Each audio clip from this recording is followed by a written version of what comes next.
Get started here. Happy Thursday again. I hope you guys are all doing well. Not to be a pun that we're talking about groundwater and wells and things like that by any means. Let's see here. Okay, there we go. There's a few more people coming here. So when we last left off, what you guys had been talking about, we looked at these aquifers. So let me get my spotlight here. We were looking at aquifers, which are kind of these saturated zones of the ground underneath us. So whether it be gravel or sand or clay, or even in this case where it says low permeability till, what that's referring to is glacial debris and glacial runoff, things like that. It's kind of the stuff that glaciers build up and push up over time. So sometimes those glacial tills are very clay rich and small particles, and it makes it not very permeable as well. But this whole area, this is the aquifer. We talked about the water table, which is kind of the top boundary of where the zones become saturated, or all the pores between the gravels and the sand and the particles become completely full of water. There's no air in there. Up at the top, we have the unsaturated zone, and we got like a little sprinkle of rain here or there last night. Not enough to be measured, but some of that is now soaking into the ground and working its way down through, filling some of the pores up, but also traveling down and eventually might start adding to the aquifer underneath us. And so the height of the aquifer is what we refer to as the water table. All right, so we're going to be talking about this today in much more interesting detail with a cool model, I think, here. So we're going to start off the day. We're going to just jump right in here to a fun activity that I think. And so we're going to be exploring groundwater movement using this. Oops, let me doggone it. Not that. Again, I don't want to give away the farm here of what we're going to be looking at. Here we go. Copy this. Oops, let me see. I had met a few more folks. So let's see here. That is these group slides here that we're going to be taking a look at. So once you open that, I'll show you how to utilize that. And then the next part is going to be, oops, the simulator here. Copy link address. Simulator is this one right there. And I'll show you what we're going to be doing with it. All right.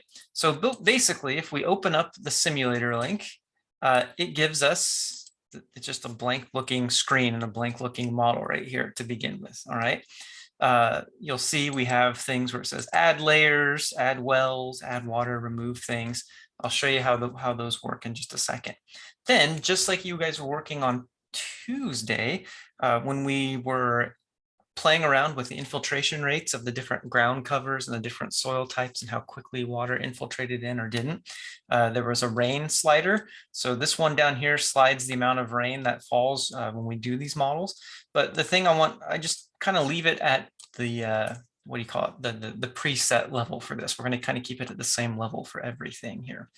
All right, so what are you going to be doing? Well, each group has 6 slides, and I've put them all on the same slide deck. So you can see like group 1 is all the white background. Group 2 is going to be like this yellow background. Group 3 is kind of a gray one. Group 4, blue one, etc. All right. So each group, you'll just have, when you get into groups, you'll just have to slide on down to those slides that are there. There are a few instructions on these, and so the link to the groundwater model is also right here. But it tells you, like for the first one, select compare permeabilities from the template. I tried to outline it and highlight it right here so you guys can see where to go if you forget. So template, go to compare permeabilities, right? Okay, so we got that. So we got, okay, what's the next step? Oh, press play and jot down some of your notices and wonders, right? And then it says take a snapshot of the model. So you can get rid of what you have on here, but you can take a snapshot of the model using your Snip and Sketch app or what do you call it? A print screen, things like that, to kind of show what you're observing and what you're noticing. So when I say press play, this is the press play function. All right, so you'll notice when you press play, you get a lot of physics-based particles that come moving through here. And what's kind of funny is you can click on this follow water droplet bit right here, and when it's raining, you can follow an individual molecule of water and see what its path is like. Okay, so you're going to see a few different things. You might see, so the blue dots, I will say, represent water coming down.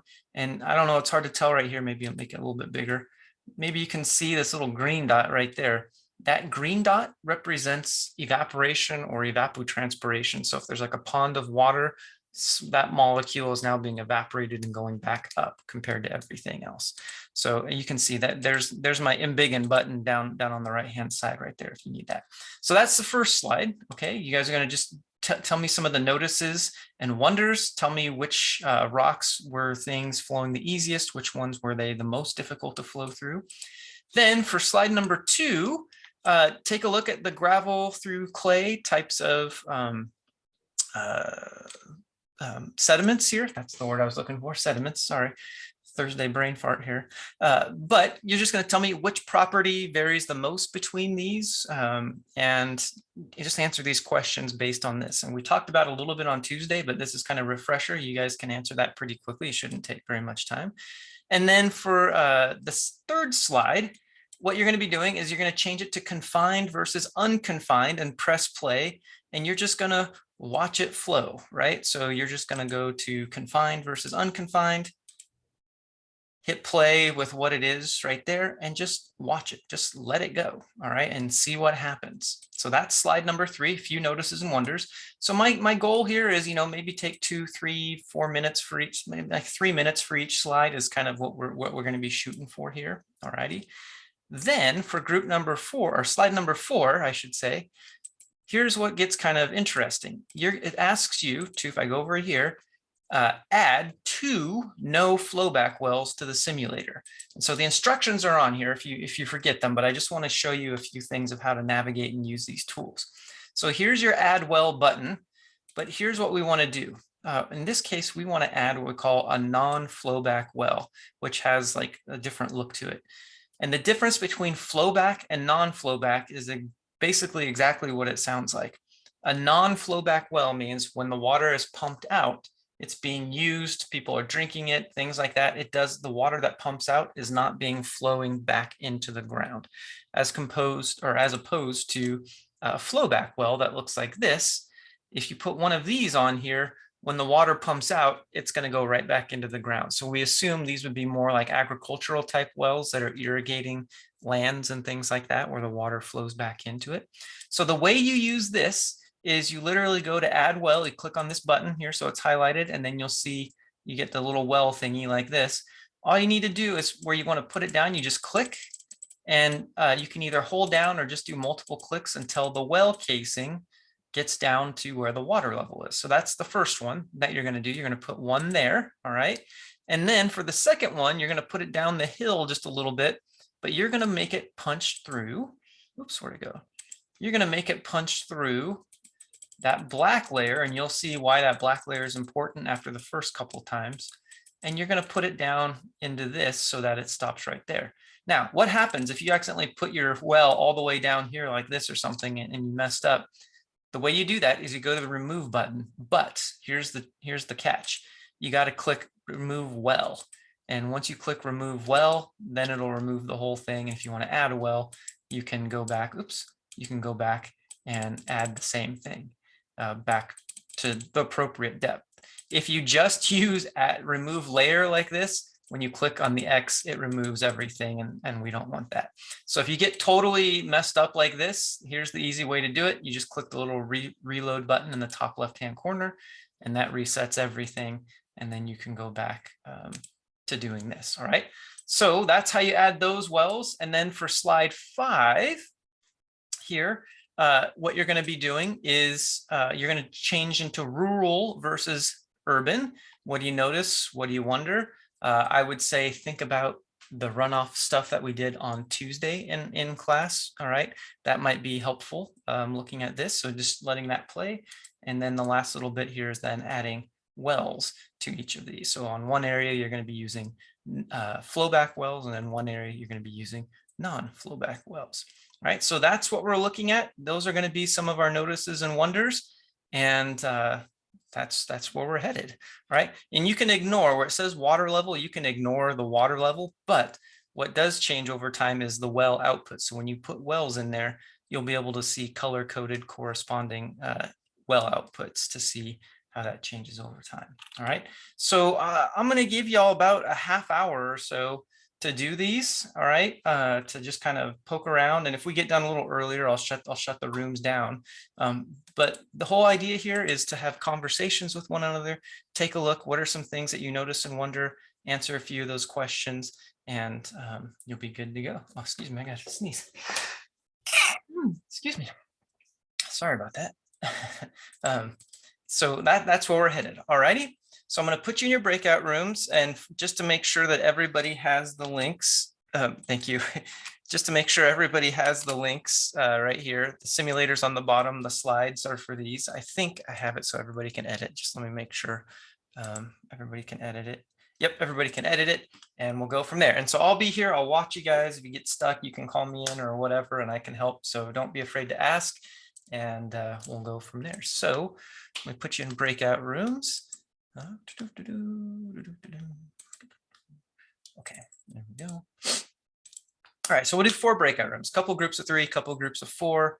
Do your best to participate and be not one with the group, but you know, we're much stronger when everybody participates here. So here we go.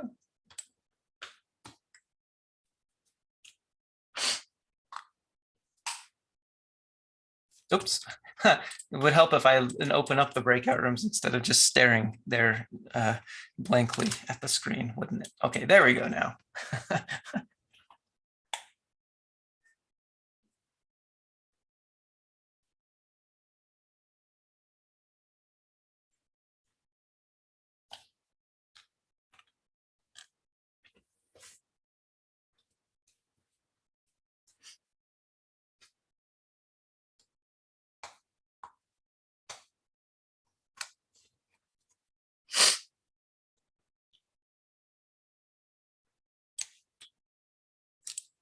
All right, so for the folks that are watching the video, you can definitely download these links on your own, and they're in the course modules, obviously. But I'll play some of these for you right now, and we can take a look and see what happens. All right, so the first one is compare permeabilities like so. Excuse me. All right, and let's see what happens here.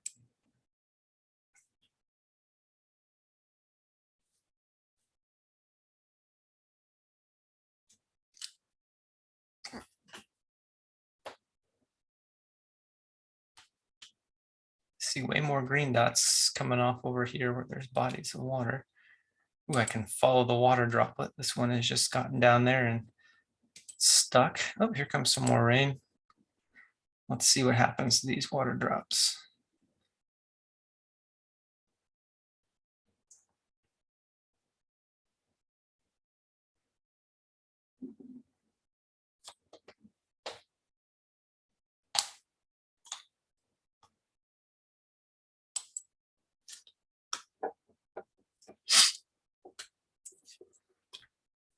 So you can see, if you compare them, the stuff on the black here, oops.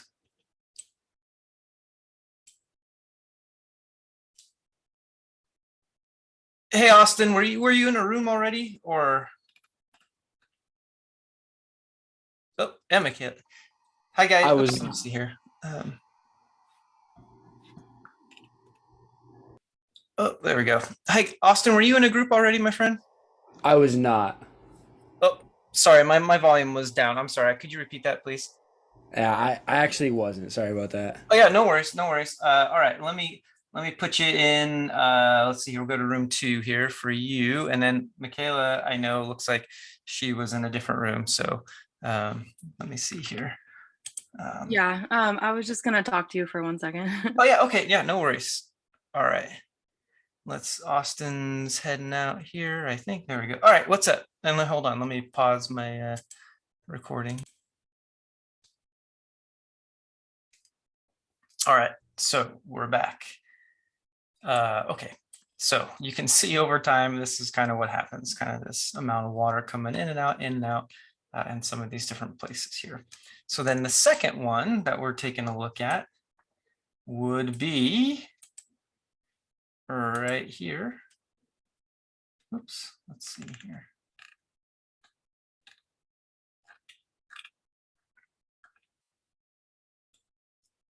Yep, Okay, there we go. People are going down now. Okay.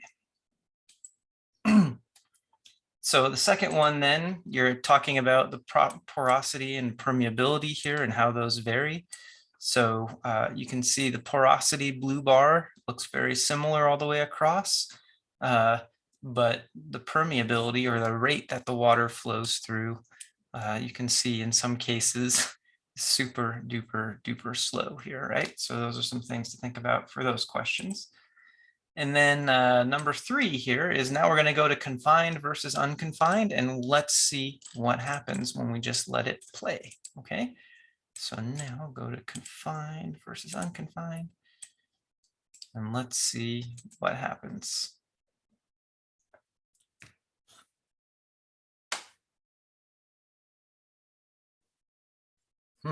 Interesting. I guess I can make it a little bit bigger too.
All right, so look at this. Time has gone on here, and we can see what's happening. Not much change in what we call this confined aquifer underneath here. I wonder what's going on there. All righty, and so then the second thing it asks us to do, or the third thing, I guess, slide number, oops, where'd it go? Slide number 4 is now we're going to put these wells in here, and let's see what happens when we put the wells in. And we've made it so that we have a flood of epic proportions happening right here. So I'll put that well there. We'll put the other well, also non-flow back well. I'm going to put it down a little bit deeper, kind of like so. And let's see what happens. All right.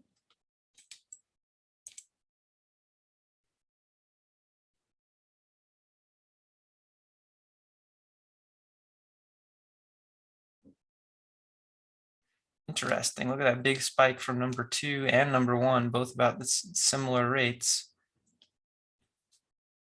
But as we get more rain coming in here, that keeps water coming in to well number 1.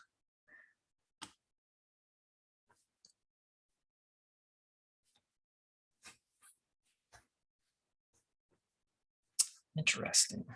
So number 1 stays pretty steady, and I don't see much refill happening in number 2. It's sucked out and dry there.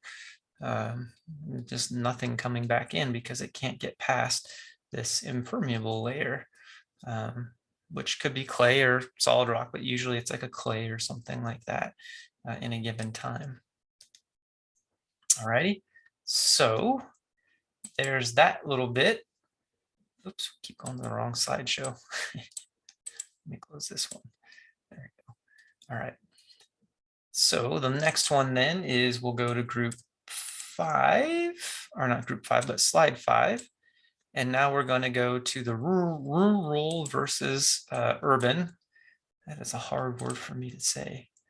Rural versus urban. Alrighty, and then just let it play. What do we notice? What do we wonder here?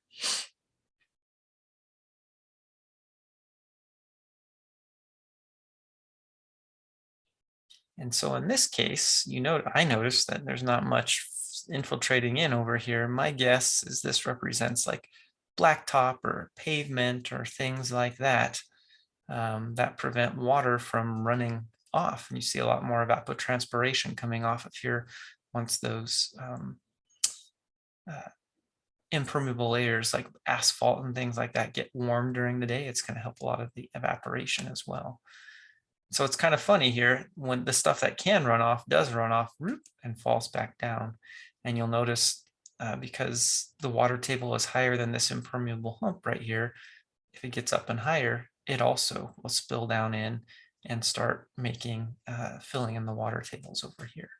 Okay, so that is slide number 5. And for the last one, for slide number 6 here, then we're going to put over on the ag side. This is going to be ag land over on the left. All right, because it's not been developed, so we'll consider it agricultural land. So put 2 flowback wells over here, one deeper than the other. So let's go. Here's our flowback wells. Just click on that like that. All right, there's one, and then here's one we'll make way deeper down over here. And then it said do similar things with the non-flowback wells. So I'm going to put a deeper well right over here like that. And then I'm also going to put in, oops, there we go. Okay, there you go. I'm going to put in a well right there. It's not quite as deep as this one over here. All right, so let's see what happens now. And the first thing you notice the flowback wells, when this pumps out, a lot of those water molecules, look, there's another one, let's follow a different one. There we go. So it goes down, maybe it's gonna get pumped out. I don't know, we'll see here in a second. It'll get pumped out and then some of it will go back down again, which is kind of interesting. So I'm gonna stop following that, but you get the idea. Ooh. But take a look at our city side wells here. Well number 3 is kind of struggling to keep producing. It has some of this coming in and those water molecules going out to be used for sure. These agricultural ones, and they got enough rain, so the water keeps recharging about the same amount as they're using it. But underneath the city over here, take a look at that. Boy, oh boy, this one is kind of high and dry, and this well is so much lower. I notice it's kind of making a gradient, pulling down everything over to there, which is kind of not so great, I don't think, if you're well number 4, right? They would ideally be pulling out the same amount of water if they were at the same levels and things like that. So let's see, let's add a 5th well. What happens if I make that even deeper? Oh, there we go. Let's see what happens to well number 3 now. So number 5 went up. Now number 3 is going down a little bit. But it looks like number 3 is going to be catching a lot of whatever water comes in right here. So I wonder what happens if I were to put another one of these city wells. Let's say we go right outside city limits here. Oops. So I guess I need to remove one well. Let's add a well. Let's see if that affects well number 3.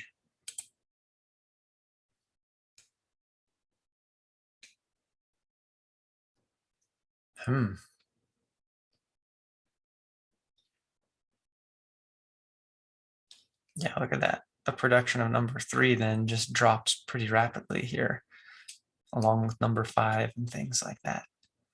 So these are the things to be thinking about and to be talking about, all right, as we move forward here when you're answering these questions. So what are some things you notice? What are some things you wonder here? Oops, let me see here. Hi, Michaela. Well, you were in group 4, right? Or are you good to go? Yeah, I'm so sorry about that. No, that's fine. So group 4, right, is I think where you were. Okay, Yeah, here you go. thank you.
All right, so let's see here. Let's take a look at these gaining streams and losing streams here. Notice the water table is higher than the stream bed. So when the water flows down and hits the edge of the stream bed here, the groundwater actually flows into the stream and fills it up. So you can see how that affects the water level there, okay? Now, what were to happen if I were to put a well in there? Let's say we have some cities or something that come and we put some wells and we're gonna start using the groundwater here. Well, let's see what happens. Now, look at the water level in the river now. It starts going down. When the rain comes, it recharges a little bit, right? But these wells have sucked most of it dry. And we see similar things happening here in the San Joaquin River, which we'll be talking about in just a few minutes.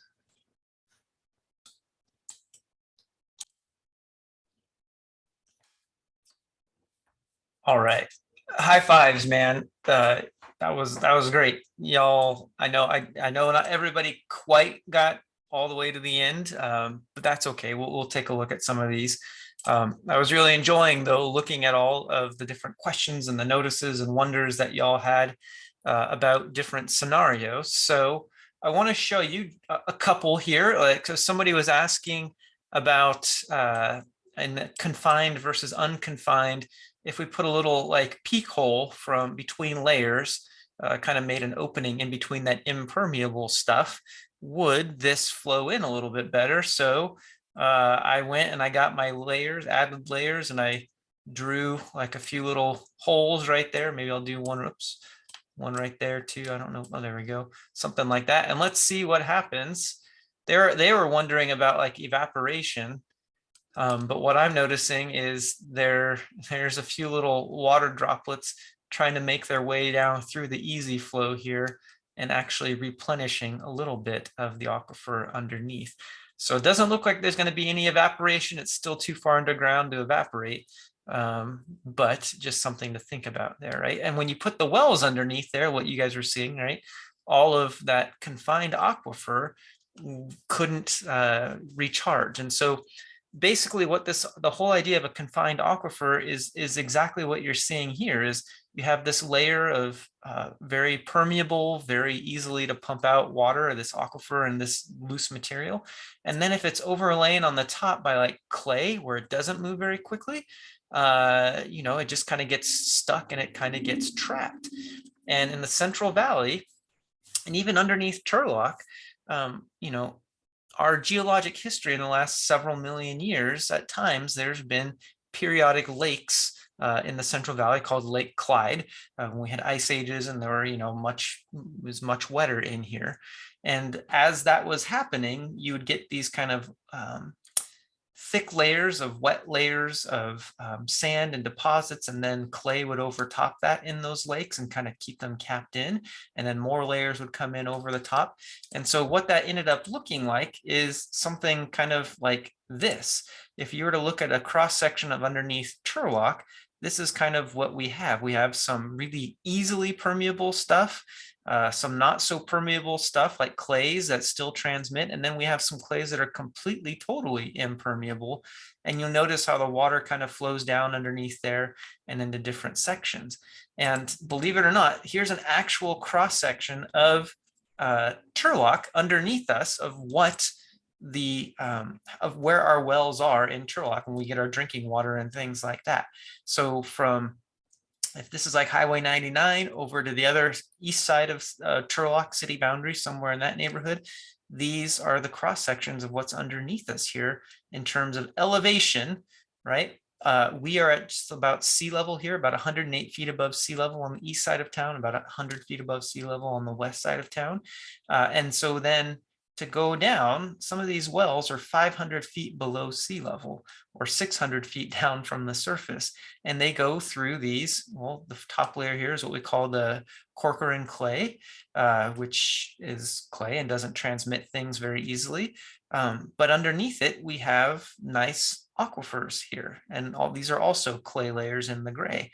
And so we have a bunch of these layers of aquifers that for us are kind of confined, but it turns out the clay kind of pinches out. And when I say pinches out, it kind of peters off like this. And you get these lenses of clay that allow water to bounce around and kind of ping pong down and then fill up and then run back down underneath it. Now, the issue is just like we were seeing here, right? When we play this game, the rural area out over here is more ag land, undeveloped forest, things like that. And so assuming we planted crops and things out there, y'all were noticing that the water would go back down and the wells, wouldn't be too adversely affected if it was a deep well.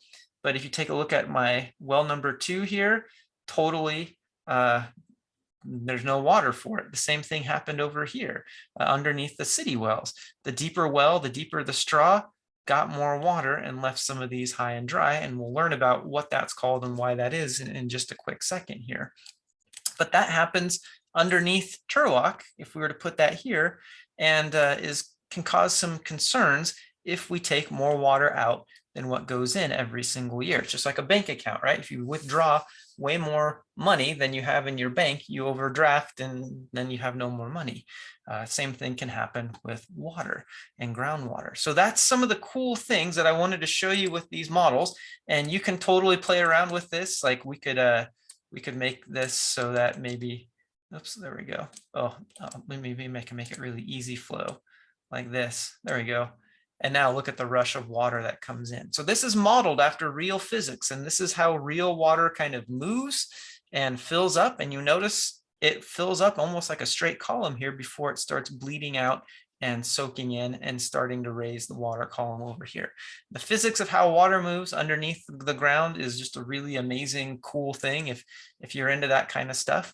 But the one that we're going to talk about, the physics that we're interested in, is this one, where we start getting these funny zones around where the wells are. When the wells are pumping a lot of water, we get these zones that basically become dry up high. And we have a special name for those zones. And so, give yourselves a high five for all the awesome stuff that you were doing and noticing and wondering. That was great. And now we're going to kind of, put it to use here with this. So the term that we call those wells where they pump a lot of water, and when they start pumping around it, we call that a cone of depression. And it just so happens, like for most wells, some of the wells Turlock has, they suck at different points along the way, and they have intakes into their well casings at different points.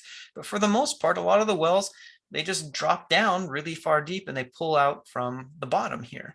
And as they pull out from the bottom, it's literally just a big pipe in the ground. They have big metal casings, big metal pipes that go down into it to make sure the ground doesn't close in around it. And there's a couple of ways to pump the water out, which in terms of pumps and things like that with like electric things, some of them go all the way down. Some of them have some interesting other sucking designs that get the water out. But basically at the bottom of this big tube is a screen, and that screen holds the sand and the gravel and things that are in the ground out, and it lets water filter in through, and then these wells pump that water out. And as they suck from the bottom there, because of the physics of the water and the water cohesion, it creates what we call this cone of depression. So it's not like if you were to drink if you had like a 64-ounce like drink right from 7-Eleven or something like that. I don't know if anybody drinks 7-Eleven anymore, but when we were kids in high school, everybody goes to 7-Eleven and get those big gulps. And if you were to put 4 straws in that big gulp and everybody just drank from that same cup, you're not going to get these kind of cone of depressions that you see here. The water table or the big gulp would all just kind of go down equally.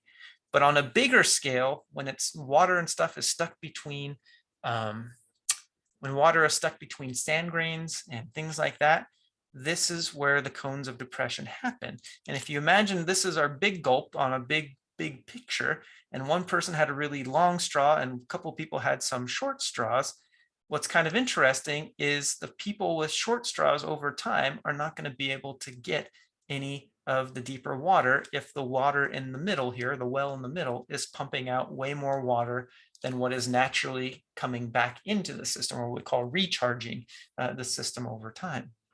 And it leads to these cones of depression, which over time lowers the water table. And as that water table lowers, the folks that have these short straws or the short wells, they're left high and dry, and they don't have any more water to pump. And in California, up until the last drought in 2013, 14, 15, that was finally the impetus to start regulating groundwater in California. But that regulation doesn't go into effect until 2040. So until that time, or 2041, which is still a long time away, they're trying to give people a chance that in our local groundwater basins that manage these things, they're trying to give them a chance to come up with a good, accurate plan of managing this for the future so that it's sustainable. And what we mean by sustainable is the same amount of water goes in each year as the amount of water that comes out on average, right? So if we have a wet year, hopefully things will recharge, and on a dry year, they might use a little more than goes in, but on a greater balance, the amount of water going in equals the amount of water going out. And right now, we are not sustainable at this point. And I'm going to show you some of the crazy things that have happened with the unsustainability. But I just want to mention with our laws here that right now, even though these aquifers are totally connected, the water rights are basically given out for groundwater based on your land. If you own a piece of land, you can put a well on it and you can start sucking basically as much water out of as you want, right? There's no limit to it other than shooting yourself in the foot. If you suck too much water out, then you have nothing to pump out a little bit later on. And so that's just one of the kind of the crazy things about California law is even though this is a common resource that we all need to survive, the folks that have the most money, generally speaking, the ones that can afford huge wells that can pump out a lot of water, they can definitely put deep straws in and leave some of the little folks stranded. And it's happened in the past. And during the last drought, and it's kind of happening again, but not at quite the same rate, but during the last drought in 2014, folks started seeing some of these new groundwater regulations that might be coming into play. So they're trying to get and claim the water rights as much as they can by putting in the wells into their lands to make sure that they have claim to some of these waters in the groundwater basin once the regulations go into effect. And so here's the thing is, imagine this is our aquifer that we're all sharing here. If everybody makes a rush to put in a whole bunch of wells, that's a lot of straws to be drinking from. If it's a big gulp analogy, right? You don't want to share a big gulp with 25 people. It's okay to share a big gulp with 1 or 2 people, but you share a big gulp with 25 people, not everybody's going to get as much good soda as they would have liked, right? And that's what's kind of going on here. And during the last drought, and it's still happening right now, down in Fowler and some of these Tooleyville outside of Fowler is a little town called Tooleyville that is almost completely dry right now. Their wells are completely dried out because for the most part, surrounding agriculture has pumped out so much water, it's left the cities high and dry. Denair happened during the 2014 drought. And so, I mean, it was, at the time, $20,000, $30,000 in a year's wait to get new wells drilled. And a lot of folks couldn't afford that if they weren't connected to like a city system or anything. So there's a lot of equity issues that go into play when we're talking about groundwater. Now, these maps, here's what I want to show you just really fast. Remember we were talking about the water table? I'm going to go back just to show you this. Remember, the water table is the line of where the ground is saturated here. So now we're going to show you this map. Here's the Merced River. Here's the Tuolumne River. Here's the San Joaquin River. The city of Turlock would be like right about over here. This is kind of the outline of South Modesto before it crosses the Tuolumne. But what's kind of interesting, these lands are managed by Turlock Irrigation District, or the groundwater here is managed by Turlock Irrigation District. And in the 1960s, what's kind of cool is they would monitor, they still do monitor the wells to basically see how high up is the water table, how full is the water table, how much water is in there. And the way they measure that is by measuring what is the elevation of that groundwater in feet above sea level. All right. So back in the 1960s, the groundwater table was 120 feet above sea level. Now the ground over here is probably like 140 or 150 feet above sea level. So you'd have to drill down like 20 or 30 feet to actually pull out water. In Turlock in the 1960s, right? Downtown middle Turlock, water table was about 90 feet high. So you'd have to drill down 10 feet, something like that. And remember, we got all of our cities here got their start as dry wheat farms because basically the water table, excuse me, I need to drink water. The water table was so high that once the wheat started growing and put down roots, you could get a few rains and it would be fine. And then it would sustain itself on groundwater. And then the melon farmers came in and realized, wow, these groundwater tables are so high, you could literally, in some cases, just plant seeds and the seeds would find groundwater and they wouldn't have to irrigate in the early years. And then it was easy to put in a well, just a few feet down, and irrigate and flood things like that back in the early 1900s. But by the 1960s, it was like 90 feet above sea level, but I'm going to show you how this changes over time. And the other thing I want you to notice is look how the water table is high over here and kind of it slopes down to about 40 feet above sea level here. That water table is literally sloping and flowing downhill, just like the rivers slope and flow downhill. There's a gradient to them. And so by the time it gets to the Tuolumne and the San Joaquin confluence over here, it's right about the same level as the elevations of the bottom of the stream channels, which would make the streams gaining streams right here, right? The water comes out of the groundwater and goes into the river channels down here, and out it goes. But over time, so here's 1974, the city of Turlock's area has stayed pretty similar, but we started seeing a really big boom in agriculture in the surrounding areas that needed much more groundwater, and we had droughts that needed more groundwater. So we went from 110 and 120 feet above sea level here to some cases down to 90 feet above sea level. So the water table dropped quite significantly here in 14 years worth of time. Here's 1986. So remember we started at 120, now it's down to 70 feet above sea level. So the water table's dropped 50 feet, which means you'd have to go 50 feet deeper to hit water to pump out in this area. Turlock's been down by 10 feet. Then here's by 98, look at that, only 40 feet above sea level. It's lost 80 feet.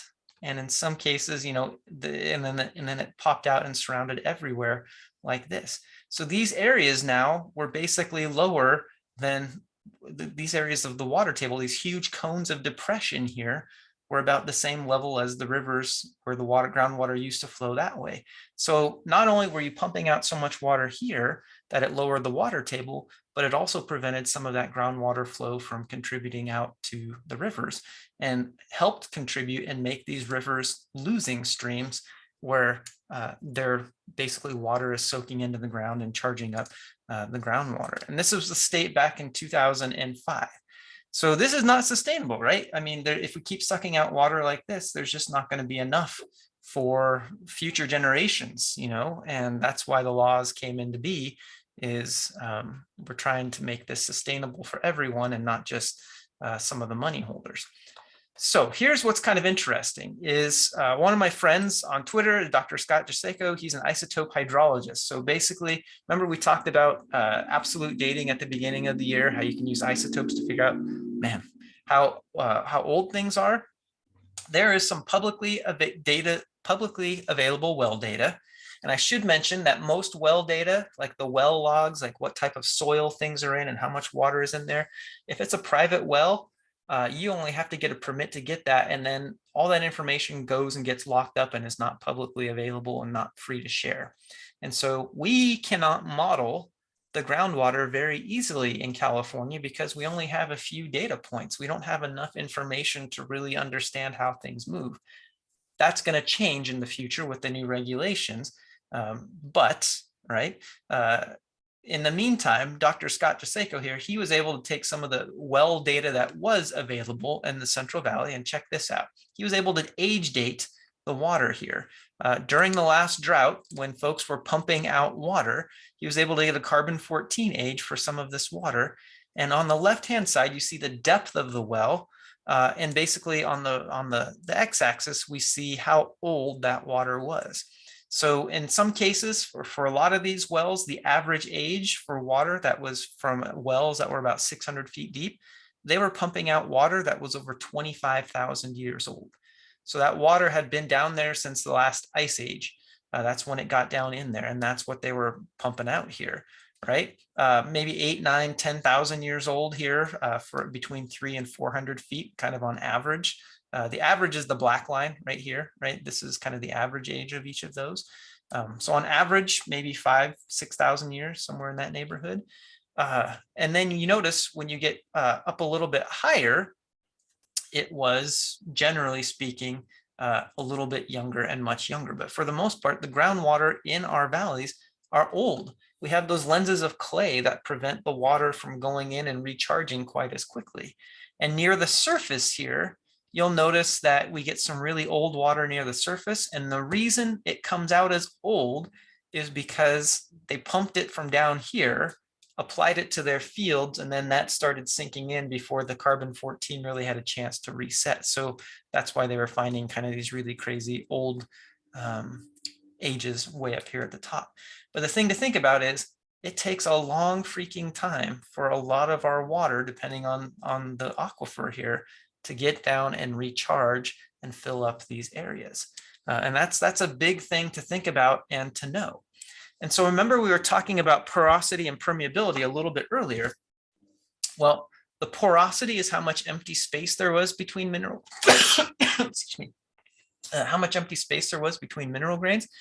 Clay actually is one of the most porous types of sand grains or mineral grains out there, or sediment grains that are out there. If you look at the porosity down here, silt and clay is almost, it's mostly air. But the big thing is they're so small, when water clings to those particles, it literally stays stuck to them and it doesn't really want to move very easily. So even though it's very porous and holds a lot of water, it doesn't transmit the water very easily. And as a double whammy here, if we suck this water out using a well, guess what happens? The clay pieces that were held apart by the water tension and the water pressure pushing them out, if you suck that water out, there's nothing there to help keep the clay layers or the clay particles pushed apart, and gravity will take over and start squishing them flat. So I'm going to show you that in just a second. So compare clay to sand here. The sand represents those pore spaces in here in these sand grains. There's not as much pore space in sand, but because the pore spaces are better connected, the water can flow through there much better. And so, excuse me, in Turlock, in the Central Valley here, this is kind of what we have going on, right? We have our unconfined aquifer sitting at the top. If you guys know Donley Park and down in Turlock over there, if you guys know where Donley Park is, maybe, I hope.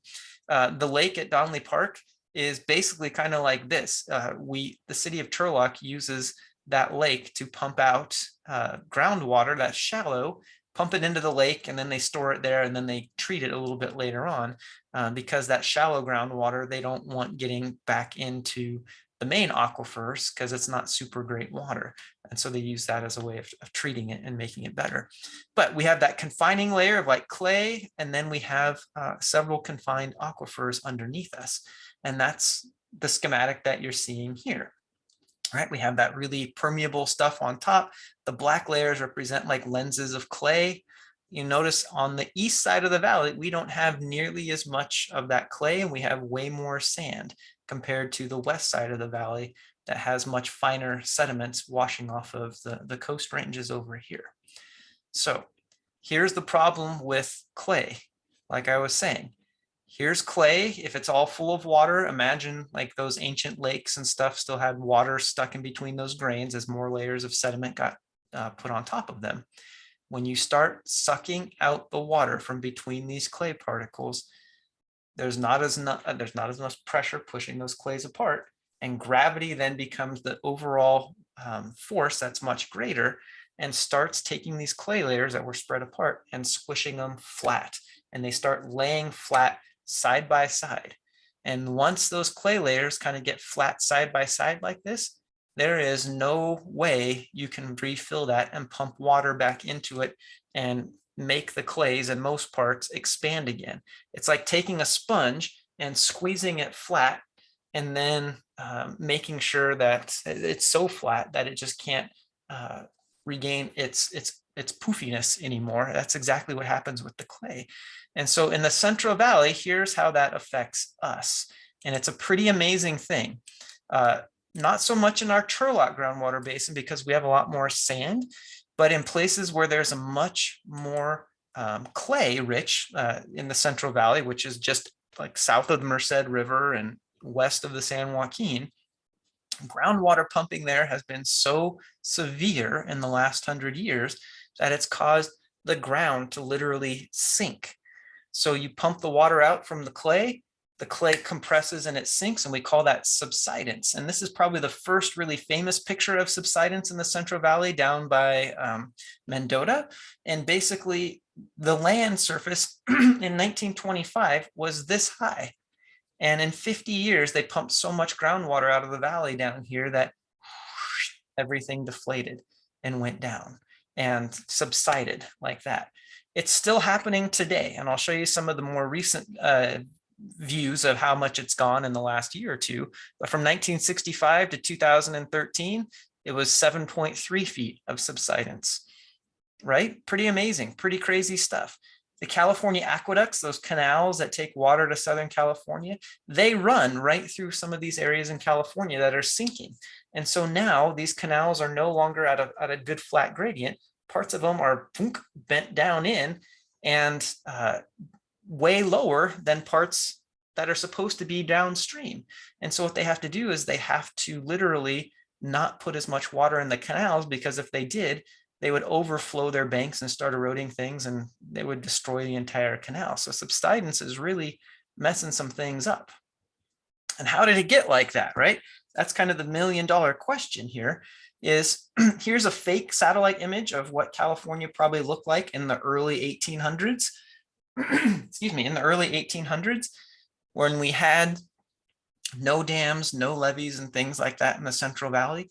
What most folks don't realize is the biggest lake, so here's Lake Tahoe, here's Tulare Lake, the biggest lake west of the Mississippi resided in California up until about 100 years ago, and that was Tulare Lake. And then in Tulare, they started diverting the rivers here for other agricultural use, and with no input of water coming into here, the lake went dry. And then as the lake went dry, that released a lot of lands that could then be farmed. And now where if you drive down Highway 99, you go down the outskirts of Tulare Lake, and if you go down Highway 5, you're basically right on the shores of where Tulare Lake used to be way back in the day. And if you take Highway 41 across from Highway 5 to 99, you're going right across Tulare Lake. And back in the day, these rivers would then used to connect to the San Joaquin River on really high flood years. But the reason I'm pointing this out is because it was a lake, there was a lot of clay in these southern areas of the valley. And when you have a lot of clay, the aquifers are made of clay. And when you pump out of them, the clays compress and they subside. And so this is a really crazy study. NASA started flying over and measuring the subsidence on a basically a weekly basis here. And then from May 2015 to September 2016, the valley, some parts of like the Corcoran area and Lemoore and places like that, they sank almost 2 feet in less than 2 years. And that ground, now that it sinks, it's never coming back. It can't be reinflated. It can't be anything like that. And what that means is it also can't have groundwater go back into it and fill it up. It's one of our huge reservoirs of groundwater that are just being squished. It'd be like knocking down all the dams that we've built to store water in it. And so one of the things I just want to show you here is that, as the Tulare Basin, the change in groundwater storage from 1962 to 2002, and I got to get the more up-to-date graphic here, but basically we've lost almost 70 million acre feet of water of storage space down in here. Now, to put that in perspective, Don Pedro holds 2 million acre feet of water. I think Shasta Reservoir holds about 4.5 million acre feet of water. So literally, if you added up all of our reservoirs in California that hold water for irrigation and farms and things like that, it doesn't even come close to adding up to the amount of groundwater storage we've lost down here. So moving forward, one of the big things that California is trying to encourage now is to find a way to preserve our groundwater basins so that we can recharge them, so that when we have big floody years, we can divert some of that water into fields and recharge aquifers like that. And this map right here, what this shows is these are the critically overdrafted groundwater basins in California. So what that means is if we don't do something, we're not going to have sustainable groundwater moving forward in the future. For us, we're kind of a medium to high prioritization here. And that's something to think about moving forward, right? So if we added all these up, like I was saying, 21 million acre feet of surface storage. We've already lost 60 million acre feet.